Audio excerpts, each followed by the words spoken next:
Mavalankar sir. He did his BTech in Electrical Engineering from IIT Kanpur. He has done his MS in Manufacturing Engineering from the University of Massachusetts Amherst.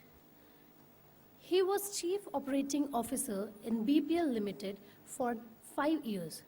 At present, he is working as the Director Technical in Bharat Forge Limited from the last 10 years. Now, I would like to hereby call upon Mr. Mukund Mavalankar, sir, to enlighten us with his words of wisdom. Please, sir.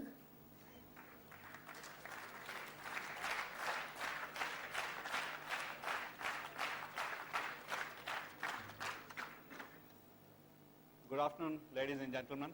Can you hear me? Yes, sir. Good. I'm not going to have any presentation here. But I'm going to present myself.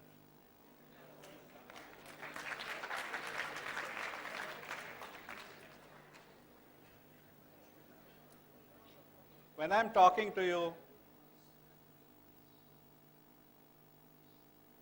this whole atmosphere takes me back 40 years when I graduated from my college.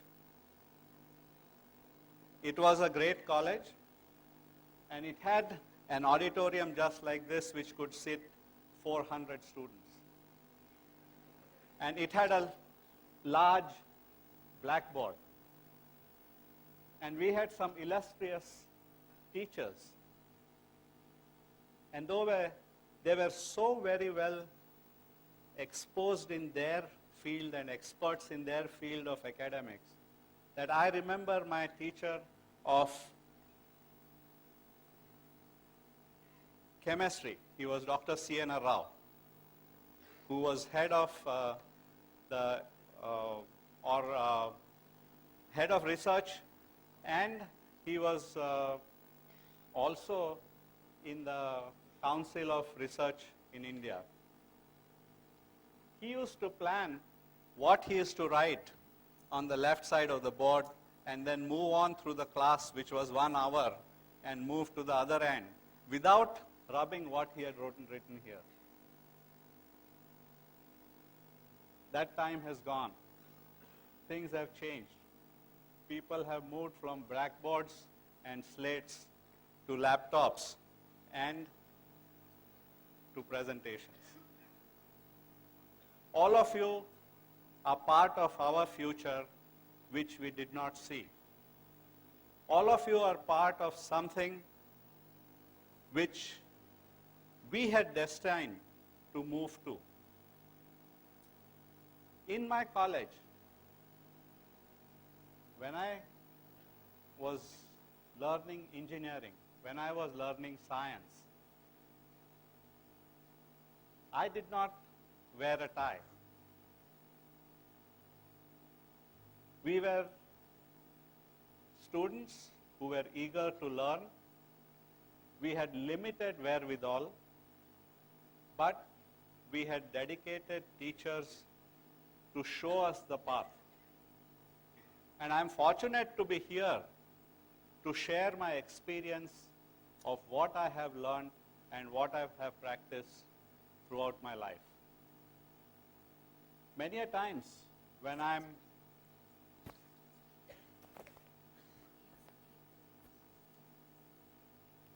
sorry, I didn't hear that murmur going in the back row. Can you hear me now? Loud and clear? Yes, sir. Okay.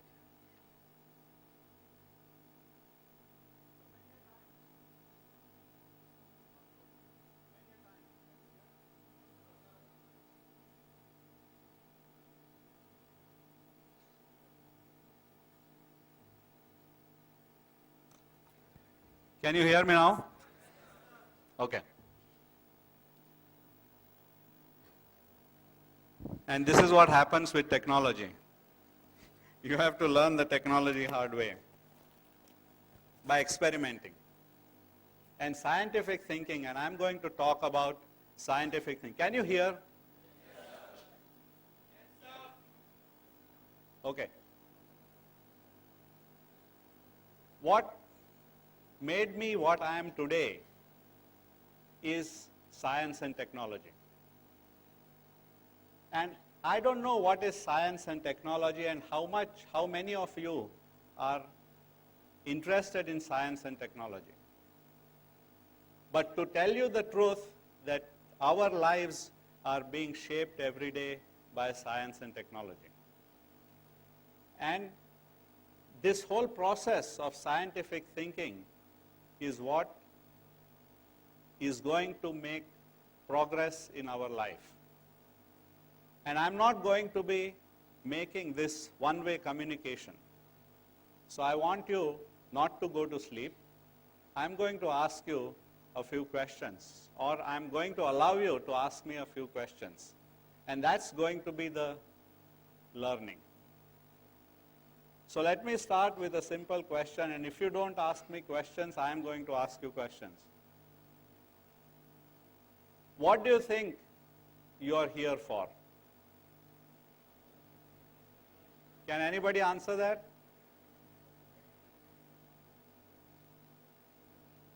Mics, anything?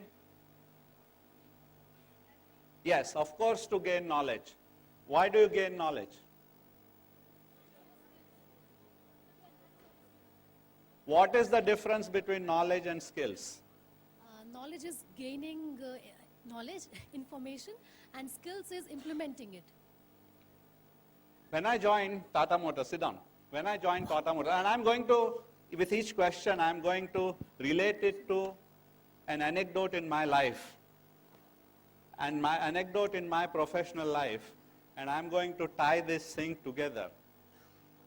When I joined Tata Motors in 1975, Mr. Arun Maira, who was the resident director, he's a great personality. He is from the Boston Consultancy Group. He's the head of Boston Consultancy Group. He gave us a lecture on skills and knowledge. Skills is something, it's an way of doing things, and if you do it over and over time again, same job, doing again and again, and you develop that skill. Writing is a skill. Oratory is a skill. Knowledge is something you learn. When you get knowledge, you can convert that into skill by practice. So knowledge is tied to skills by practice. And that's what, so you have to be pragmatic. You have to learn knowledge.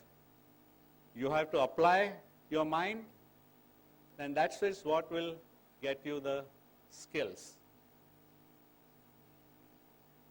If you do a job, and if you keep doing the same job over and over again, you will become skillful in the job. But will that give you the next promotion? No, it will not.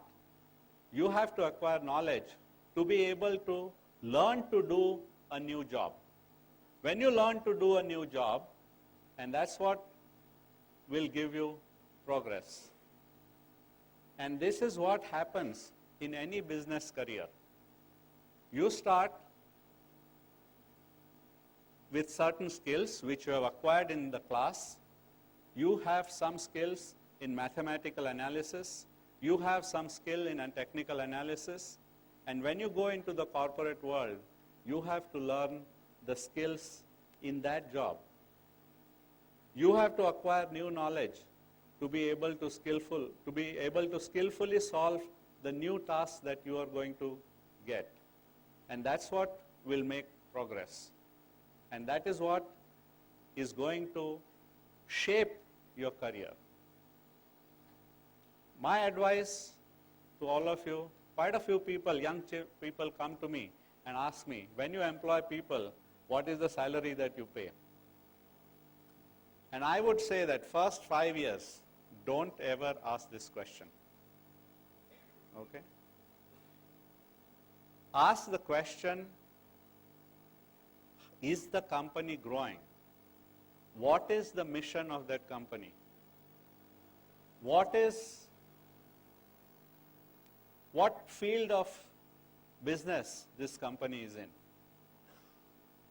What am I going to be doing in that company?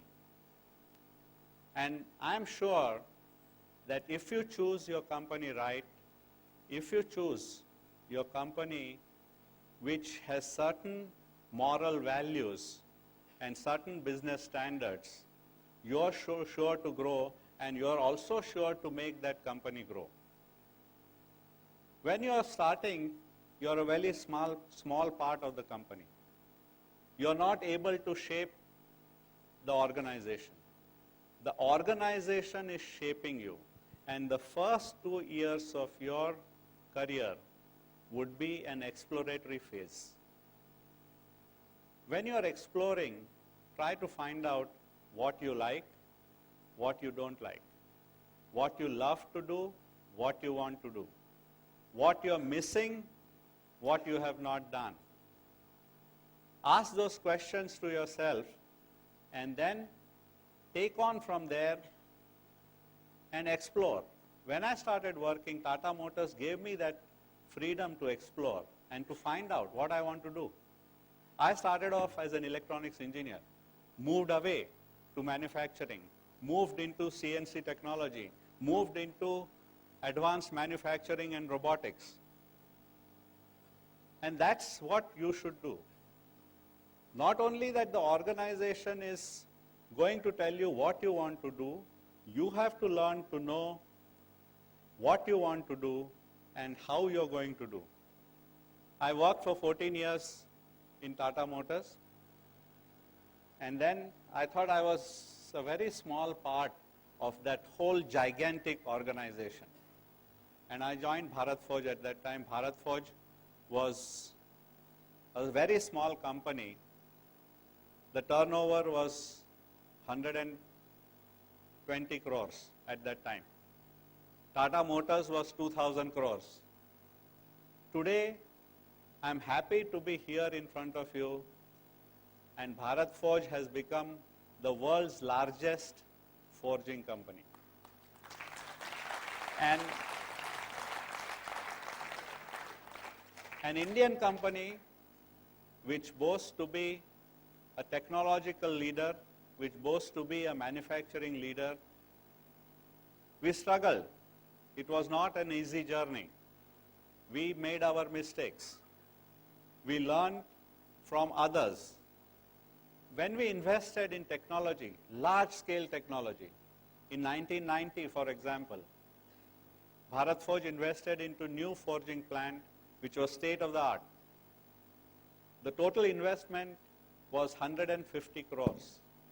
Turnover was Bharat Forge was 200 crores. People said that this is the end of Bharat Forge. You cannot invest some 75% of your turnover into new technology.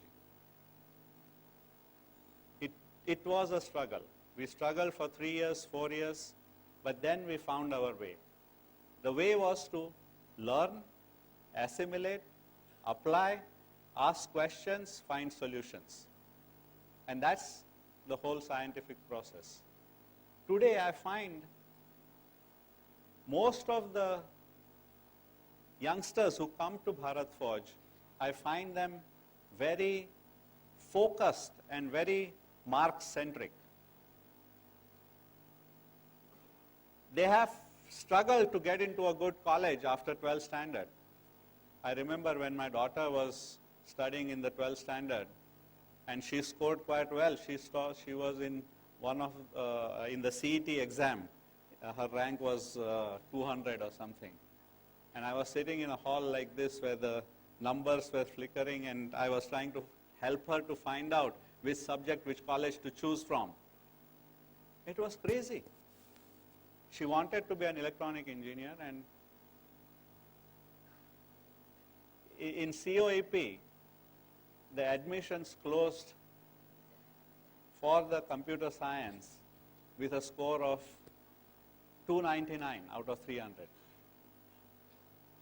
And that's scary. I could not have ever scored like that. But what does that mean?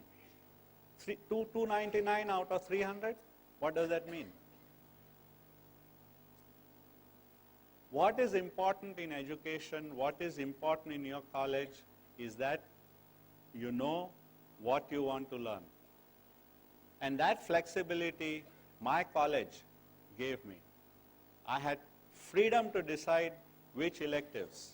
I had freedom to explore. And that's what the education should be. In the industrial life, there will be pressures on you. Those pressures will be pressures of performance, pressures of competing with your colleagues, and pressures of proving yourself when you enter an industry. When I entered an industry, I hardly knew what the industry was about because the college had not prepared me. But I was sure that I knew some amount of mathematics, I knew some amount of engineering, I knew some amount of psychology, and I knew some amount of sociology. My college prepared me for that. And combining all these together, I was able to shape a career of my choice, a rewarding career of 40 years, where I have shaped things instead of the company shaping me. When I left Tata Motors, people said that you are a fool, you are joining Bharat Forge, it is such a small company, and what are you going to do there? But I was fed up with working for a large company. In your professional careers, you will have these decisions to be made. I don't know how many of you have been working previously and you're coming into the school again. How many of you have work experience? Fairly large. And I'm happy to see that. I worked for 15 years and then went back to college again to reshape my career. And it is good that you're coming here and learning again to reshape your career. You have a very bright future. Our country stands at a place where it is at the inflection point. We have had 60 years of independence. We have had 60 years of struggle. And from there, I think we have found our path. Our path is that of democracy. Quite often, I am at loggerheads with all the people in our finance and account departments. And they ask me always, is your division growing? What is the growth? What is the CAGR for your division? And I think the biggest mistake that we are making today is we are evaluating success based on only one single criteria. Are you growing? At what percentage are you growing? And I think that is wrong. Human beings have multifaceted personality. Our mind is so complex and it works with many areas. So you can't measure anybody's success only by the growth rate. So I'm going to ask you now, what is your criteria of success? And let me see whether I can answer some of those questions. Because if you know what is your criteria of success, then you're set for life. If you have only one criteria of success is how much is my bank balance, that is not the right success. So what is your criteria of success? Can anybody in the last row? Yes.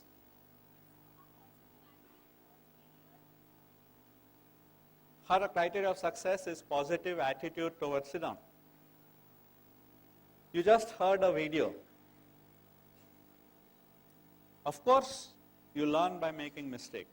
Nobody started walking the day he or she was born. Okay? You fell. You made mistakes. But if your criteria of success is by measuring your failures, I think that's not the right criteria. You cannot be discouraged by failures, but at the same time, you need to have a better vision of success. Failures cannot be a criteria to measure success. Improvement, yes. Anybody in the last row there? What's your criteria of success?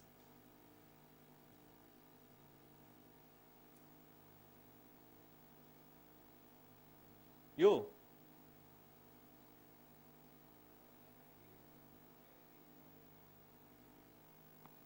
What do you want in life?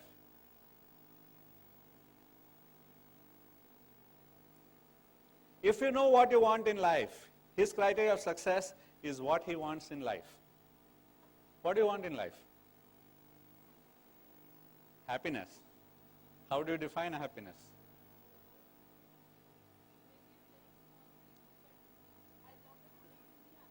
No, you did not. You don't have to get down. Happiness. Sit down. Of course, everybody wants to be happy. All of us are fortunate to have some mental capacity. All of us are part of a process of evolution which started with this planet, which was 4 billion years ago. It took our Earth 3.5 billion years to start life. Right conditions, right atmosphere was required to start life on this earth. That initial life was protozoic, small bacteria in a cauldron, which was the, so as to say, compound or a soup of organic matter that existed then, going through lot of churning. Okay, the earth was evolving. It was too hot. It did not have any atmosphere. And from that 3.5 billion years ago, it took another 450 million years for human beings to evolve. And this process, we are the culmination of this process of evolution from a very small living being. The only characteristic of that living being was it knew how to duplicate itself. So it just divided into 2 cells. Then it divided into 2 cells. And these cells got into functioning. And that is how we have evolved. So genetically, our core is the core of survival. Today, we don't have to struggle for survive. Though we have evolved from this struggle of survival and the fittest, survival of the fittest, today our pursuits are different, and our pursuits are happiness. And that is what you have to dwell upon, that his whole process of evolution has brought into reality a complex, organic ensemble of molecules. I'm nothing but an ensemble of molecules. My brain consists of very highly evolved chemical substances. But because they are all working together, you see me here in front of you trying to tell you what your goal should be in life. So she is very right. We are in the pursuit of happiness. That pursuit of happiness should have some bearing on the society we live in, because human beings are, all human beings are social animals. We are dependent on our society. We are dependent on our livelihood. We are dependent on our neighbors, on our family, to derive that emotional bond and to derive that happiness. Today morning I was teaching in a yoga class, small children, aged 17, their pursuit of happiness. And I find that, and that's what you heard on the TED video, that it is a mindset. Today I have what I dreamt of having 15 years ago. But am I happy? The only way I can be happy is if I'm contented. So happiness, the basis of happiness is contentedness. Contentedness does not mean complacency. You have to be contented to be happy. As they say in yoga, santoshat anuttama sukha labha. So if you are contented, if you are santoshi, then you are happy. You have to learn to enjoy what you have, not envy something that you don't have. And that's how I would measure. There are certain countries, for example, Denmark is saying that we don't measure people's success, whether how much bank balance she or he has, but whether people are happy. So they are talking of happiness index in the country to measure success. And I think that's the progression that we have to go. We are going from a very orthodox culture to a very modern culture, but in this transition, we have to see that we don't go to a very materialistic culture. We have to move from a nation which was deprived of its wealth, which was deprived of its culture, to a nation which is bringing into the world new ideas, new cultures, which will make you more happy. One of the reasons I feel proud to be in India, I have been to many countries. I have studied in USA, and that was my dream that I should study in US.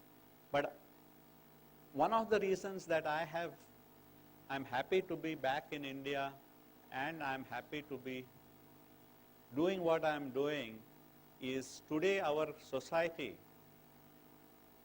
is based on very liberal ideas of language. Can you imagine any other country which has 26 different official language? Do you know any country? No. You go to USA, they speak same language. When I went to US, somebody in my class asked me, Mukund, how is it that everybody's name is different? Every Indian's name is different. Here in the class, either somebody is Rob or Tom or Dick or Harry or somebody like that. And every Indian classmate of mine had a different name. Today, why is the corporate world looking at Indian managers? Because we come and we have a baggage of experiences which is a multicultural baggage which you cannot have. We have many states, many languages, many religions, many ethnic origins, and we want to lose that. You know what? How these things have evolved? Why these things have evolved? Why they have not evolved in the US and why in India? Can you answer that? Anybody? Why we have so many languages in India? Not culture. That culture of diversity has evolved because we have liberal thinking. If you have thinking which is channeled into very narrow alleys, you would not have seen such diversity. When I go to the south of India, I don't understand the languages there. I can't even read. That's the difference. You go to Europe, the languages are different, but at least the alphabets are same. You can read what you have seen. When I went to Bangalore to work, I had to learn the script there. This means of a very tolerant frame of mind. This means a frame of mind that is accepting others' point of view. And today in the world, we find that, and in the industry, we also find that we are losing that tolerance. We are losing that liberal mind. If I were to employ somebody, and if I saw somebody in the interview who's answering question in a very stereotyped manner, I would put a cross against his immediately. So if you want to apply for a job in Bharat Forge, make sure that you are having many faceted things in college. It may be sports, it may be cultural activities, it may be your symposiums or seminars, it may be reading papers, it may be, somebody said that CSR. You can do your own CSR. And we would love to have people who have engaged themselves in those activities.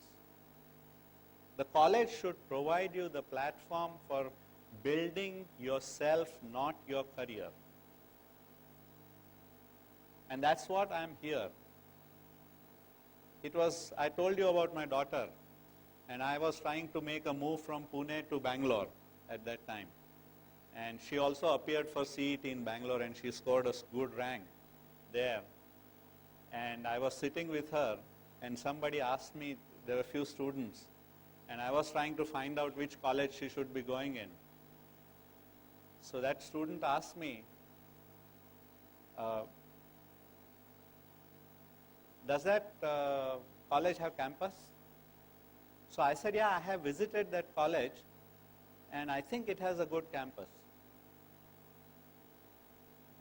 At least 40, 50 acres, nice buildings. So he looked at me, and I was amazed. I thought, I didn't understand. Then he said, no, I'm asking about campus. So I said, yeah, I'm talking about campus. And what he was trying to ask me was, does that college have campus placement?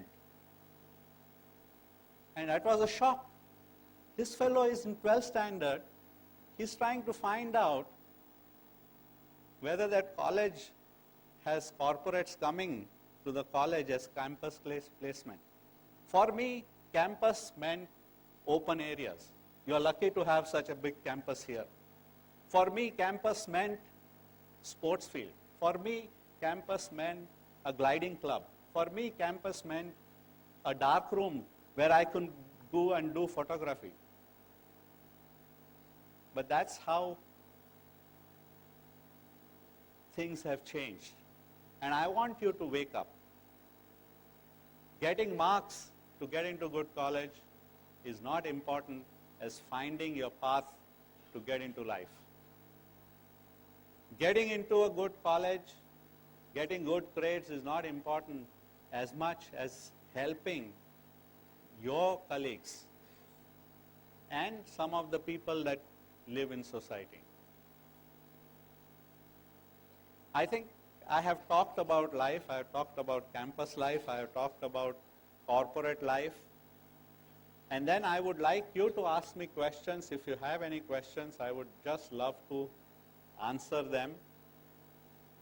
And if you don't have, then I will propose something else.